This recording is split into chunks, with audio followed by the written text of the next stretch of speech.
নমস্কাৰ সোণোৱাল কছাৰীসকলৰ মূল আৰাধ্য দেৱতা খিংখিং বাইথ পূজাৰ সকলোকে আন্তৰিক শুভেচ্ছা জ্ঞাপন কৰিছোঁ আৰু আছোঁ বৰপথাৰৰ খিংখিং বাইথ পূজাৰ মূল মন্দিৰৰ প্ৰাংগণত আৰু যিহেতু দেওবাৰে দেও নমোৱা, সোমবাৰে মূল বাইথ পূজা, মঙলবাৰে বিহু নমোৱা হয়, হাইদাং দে হয়, বিহু হয় আৰু হুঁচৰি হয় আৰু বুধবাৰে বাগদেউ পূজা। এনেকৈ সোণোৱাল কছাৰীসকলৰ মূল আৰাধ্য দেৱতা খিংখিং বাইথ পূজা হয় আচলতে। আৰু বৰ্তমান আজি হৈছে বিহু নমোৱা আৰু খন্তেক পিছতে হাইদাং দে আৰম্ভ হ'ব আৰু হাইদাং দেৰ পাছতেই ডেকা গাভৰুৰ বিহু নমোৱা আৰু তাৰপিছতেই হুঁচৰি হ'ব। আৰু আজিৰ দিনটোৰ পৰা আচলতে সোণোৱাল কছাৰীসকলৰ বিহু নমোৱা যি পৰ্ব, সেই পৰ্ব আৰম্ভ হয় আৰু আজিৰ পৰা সোণোৱাল কছাৰীসকলে ঢোল বজাব পাৰিব, বিহুৰ আখৰা কৰিব পাৰিব।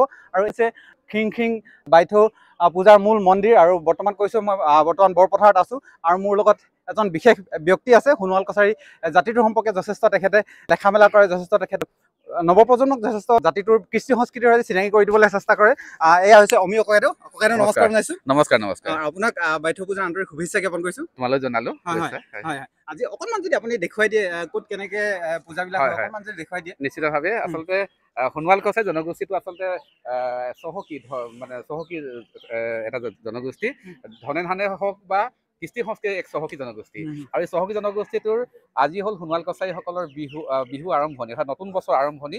আৰু আজিৰ দিনটোতে সোণোৱাল কছাৰী আৰাধ্য দেৱতা খিংখিং বাইথ দেৱতাৰ নামত ইয়াতে পূজা কৰা হয়। ইয়াৰ মূল পূজা ভাগি মূল মন্দিৰ। হয়, অকণমান আমি বাহিৰৰ পৰাই অকণ মূল মন্দিৰটো অকণমান দেখুৱাবলৈ চেষ্টা কৰিম। হয়, এয়া হৈছে বাইথ দেৱতাৰ মূল মন্দিৰ। আৰু এফালে ভুৰুলিহাল আছে। ইয়াতে 33 কোটি দেৱতাৰ নামত চাকি বন্তি দি ইয়াতে সেৱা সৎকাৰ কৰে, পূজা পাৰ্বণ কৰে। ইয়াতে আৰু বৰবলি অনুষ্ঠিত আৰু এইখিনি সমূহ ধুনীয়াকে এটা সাজি ৰখা হৈছে। আৰু ইয়াতে যিসকল মানে আমাৰ ছাত্ৰ ছাত্ৰী হওক বা আশা কৰি আপুনি সেৱা সৎকাৰ কৰে, ইয়াতে বেলেগ বেলেগ ভাগ কৰি থোৱা আছে যে কিছুমানে শিক্ষা দীক্ষাৰ কাৰণে এভাগে সেৱা ল'ব, চাকৰি বাকৰিৰ কাৰণে এটা চাইডে সেৱা ল'ব, আৰু এনেকৈ মানে ভাগ ভাগ কৰি দিয়া আছে। সেই অনুপাতে দেৱ দেৱতাসকল ইয়াত নামকৰণ কৰা হৈছে আৰু সেই অনুপাতে আমাৰ পূজা ভাগ কৰা হয়। খুব ভাল লাগিল আপোনাক লগ পাই। ধন্যবাদ। যিহেতু আপুনিও খুব ধুনীয়াকৈ সোণোৱাল কছাৰী জাতিটো জনগোষ্ঠীটোক লৈ পেলাই বিভিন্ন ধৰণৰ কাম কাজ কৰি আছে আৰু যিখিনি নৱপ্ৰজন্ম তেখেতলোকক এই আমাৰ কৃষ্টি সংস্কৃতিৰ প্ৰতি আগ্ৰহী কৰিবলৈ আপুনি চেষ্টা কৰি আছে। তাৰ বাবে আচলতে আমি কি হৈছে, আমাৰ বিশেষকৈ নতুন প্ৰজন্মক আমি এটা মানে পথ দেখুৱাই দিব লাগিব, যিটো পথে আমি পৌৰাণিকখিনিকো এৰিব নোৱাৰিম আৰু নতুনখনকৈ আদৰি ল'ব পাৰিম। গতিকে এনেকুৱা ধৰণৰ এটা প্ৰচেষ্টা আমি হাতত ল'ব লাগিব। সেইকাৰণে মই আচলতে আমাৰ জনগোষ্ঠীটোৰ যিটো কৃষ্টি সংস্কৃতি, এইখিনি কেনেকৈ আমি নতুন প্ৰজন্মৰ মাজত আমি বিলাই দিব পাৰোঁ, তাকেই চেষ্টা কৰি আহিছোঁ। যিখিনি জানো সেইখিনি শিকাবলৈ চেষ্টা কৰিছোঁ আৰু যিখিনি নাজানো জ্যেষ্ঠজনৰ পৰা জানিবলৈ সোণোৱাল কছাৰী বিহু আৰম্ভণি বুলি ক'ব পাৰি। ঐলাহৰ পৰা বিহু আজিৰ পৰা নমোৱা হয় নহয়। গতিকে ধন্যবাদ জনাইছোঁ আপোনাক। ধন্যবাদ। কৈছে তেখেতে, দেখিছে এইফালে ভুৰুলিহাল আৰু এই ভুৰুলিহালতেই সোণোৱাল কছাৰীসকলৰ যি দা ডাঙৰীয়া যিসকল আছে, গোটেই দা ডাঙৰীয়াসকলৰ পূজা পাৰ্বণ আচলতে ইয়াতে স্মৰণ কৰা হয় আৰু যাতে ভৱিষ্যতৰ দিনত আমাৰ জাতিটোৰ প্ৰতি বা অপায় অমংগল যি হয় ইয়াতে নাশ হওক বুলি পেলাই আচলতে মৰ্ত্যৰ প্ৰতিটো জীৱৰ কুশল মংগল কামনা কৰি আচলতে ইয়াতে পূজাভাগ হয়। দেখিছে আপোনালোকে এয়া। আৰু খন্তেক পিছত ইয়াতে সোণোৱাল কছাৰী বিহু নমোৱা পৰ্ব আৰম্ভ হ'ব আৰু হাইদাং দে গাব।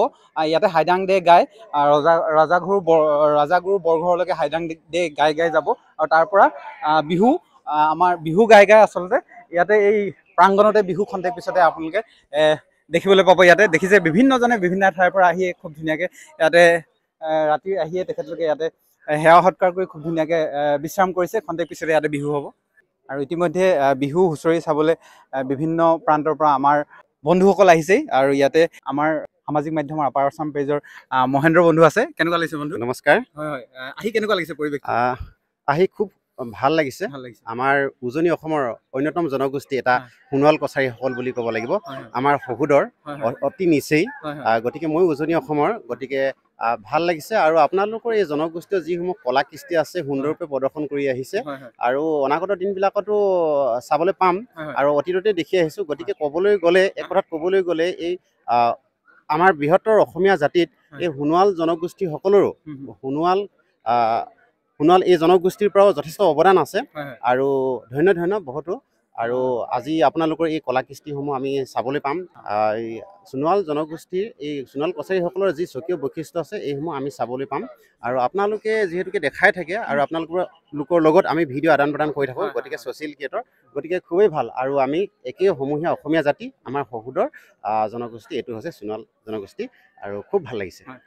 আন্তৰিক ধন্যবাদ জ্ঞাপন হয়, কৰিছোঁ। ধন্যবাদ থাকিল। আৰু আমাৰ সৈতে ইয়াত আছে আমাৰ অশোকাই। অশোকাই কেনেকুৱা, ভালে আছে? ভাল ভাল, তুমি ভালে আছা? ভালে আছো। আপোনাক প্ৰথমে বাইথপুৰা আন্তৰিক শুভেচ্ছা জ্ঞাপন কৰিছোঁ। ধন্যবাদ, তোমালৈ থাকিল। হয় হয়, ইমান এটা ধুনীয়া পৰিৱেশ, আপুনি যোৱাবাৰো আহিছিলে, কেনেকুৱা লাগিছে কি ক'ব আজিৰ পৰিৱেশটো লৈ পেলাই? একচুৱেলি ময়ো বাইথ পূজাৰ বিষয়ে ইমান বেছি ভালকে জনা নাছিলো। যোৱা বছৰ যিটো আহিলো গোটেই পৰিৱেশটো চালো, খুব বেছি ভাল লাগিলে। সেইকাৰণে এই বছৰ আকৌ এবাৰ আহিলো। মানে যোৱা বছৰ দেখিলোৱে, তথাপিও এই বছৰ আকৌ অহা বছৰ আহিম আৰু খুব বেছি ভাল লাগিলে। আৰু ভাল লগাৰ কাৰণে এই বছৰ আকৌ আহিলো, আহি পেলাই নিজেও অকণমান চাওঁ বোলো আৰু ৰাইজকো যিখিনি পাৰো অকণমান দেখুৱাবৰ কাৰণে চেষ্টা কৰিম। আমাৰ যিহেতু কৃষ্টি সংস্কৃতি পৰম্পৰা, আজিৰ পৰা যিহেতু বিহু নমোৱা পৰম্পৰা, গোটেই ডেকা গাভৰু বিহু হৈ আছে, হুঁচৰি হৈ আছে, এইখিনিক লৈ পেলাই কেনেকুৱা অনুভৱ এটা কেনেকুৱা হৈছে? খুব ভাল, খুব ভাল। আমাৰ নিজৰ ধৰা কথাটো এনেকুৱা হয়, ধৰক আজিকালি আমাৰ কি হৈছে, নিজৰ বস্তুবিলাক আমি এৰি পেলাই আনৰ বস্তুবিলাক আমি বেছিকৈ আঁকোৱালি লৈছো, হয় নাই? আমাৰ উঠি অহা প্ৰজন্মক একচুৱেলি আমি এইবিলাক বস্তু আমাৰ নিজৰ যি থলুৱা আমাৰ গোটেই সংস্কৃতিবিলাক আমি দেখুৱাব লাগে। কিন্তু আমি কি কৰিছো, আমাৰ নিজৰ বস্তুবিলাক আমি থলুৱাবিলাক এৰি পেলাই আমি আনৰ বস্তুবিলাক বেছিকৈ আঁকোৱালি লৈছো। সেইকাৰণে সেই বস্তুবিলাক আমি এৰি পেলাই আমি নিজৰ বস্তুখিনি আমি ৰাইজৰ আগত দাঙি ধৰিবৰ কাৰণে আমি চেষ্টা কৰিছো। আৰু আমাৰ যি পৰম্পৰা নীতি নিয়ম সেইবিলাক আমি ৰাইজক অকণমান দেখুৱাবৰ কাৰণে চেষ্টা কৰোঁ। আৰু সেইবিলাকে আমি একচুৱেলি আমাৰ উঠি অহা প্ৰজন্মক আমি সেইবিলাকে শিকাব লাগে। আন্তৰিক ধন্যবাদ জ্ঞাপন কৰিছোঁ, খুব ধুনীয়াকৈ তেখেতে কথাখিনি কৈছে। আৰু এগৰাকী আমাৰ বান্ধৱী বুলিয়ে কৈছোঁ মই, ৰশ্মিকা মৰাণ, ভালে আছা? ভালে আছো। কেনেকুৱা লাগিছে পৰিৱেশটো আজি? ভালে লাগিছে, মই আগতে আহি নাই পোৱা, আজি প্ৰথম আহিছো আৰু ভালে লাগিছে। আৰু মই ইমান ভালকে নাজানো বাৰু বিষয়খিনি, ভাল লাগিছে আহি। আন্তৰিক ধন্যবাদ জ্ঞাপন কৰিছোঁ। বিভিন্ন ধৰণৰ পৰিৱেশ মই দেখুৱাই যাবলৈ চেষ্টা কৰিম আপোনালোকে, আৰু বিভিন্নজনৰ মতামতো ল'বলৈ চেষ্টা কৰিম, গতিকে ভিডিঅ' চাই থাকিব আপোনালোকে। আৰু মই ইতিমধ্যে আহি পাইছোঁহি খিংখিং বাইথ মূল মন্দিৰৰ প্ৰাক্তন মজিন্দাৰ তথা সোণোৱাল কছাৰী জাতি জনগোষ্ঠীৰ বিভিন্ন কৃষ্টি সংস্কৃতিৰ সম্পৰ্কে স্বতন্ত্ৰভাৱে গৱেষণা কৰি আছে তেখেতে নিৰল সাধক তথা সোণোৱাল কছাৰী সমাজৰ জাতিটোৰ মেৰুদণ্ড স্বৰূপ প্ৰমোদ সোণোৱাল বৰদেউতা। নমস্কাৰ জনাইছোঁ প্ৰথমে আপোনাক। হয় হয়, আৰু আমাৰ এতিয়া বাইথ পূজা চলি আছে, অকণমান এই বাইথ পূজাৰ দিনকেইটা সম্পৰ্কে অকণমান কৈ দিয়কচোন। হয় হয়, দেওবাৰে হৈছে দেৱতা আহ্বান কৰে। তাৰ দেৱতা আহ্বান হওঁতে তেতিয়া প্ৰথম খান্দাখন এতিয়া ওপৰত থৈ দিয়া আছে, সেইদিনাখন এটা অনুষ্ঠান এটা কৰি কিনে তাক দীঘল কলপাত এখন কাটি কিনে তাৰ ওপৰত এতিয়া ওপৰত আছে এই উত্তৰমুখী ধাৰ আছে। তাৰ যেতিয়া সেই আকৌ মন্দিৰত তেতিয়া কেইটামান এই হাইজাংগীতৰ সঁজুলিখিনি তাত সাক্ষী কৰি কিনে তাত থ'বগৈ।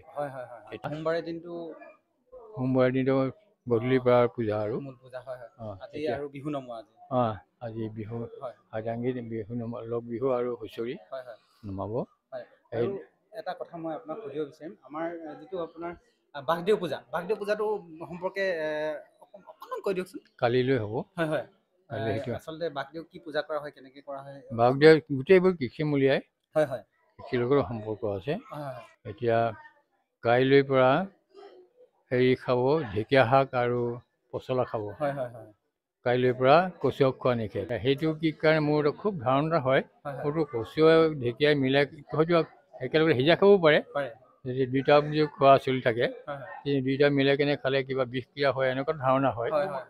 সেইকাৰণে এটা নিৰ্দিষ্ট দিন বান্ধিছে আৰু বাগ পূজা হ'লে আৰু কচু শাক খাব নোৱাৰে।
City,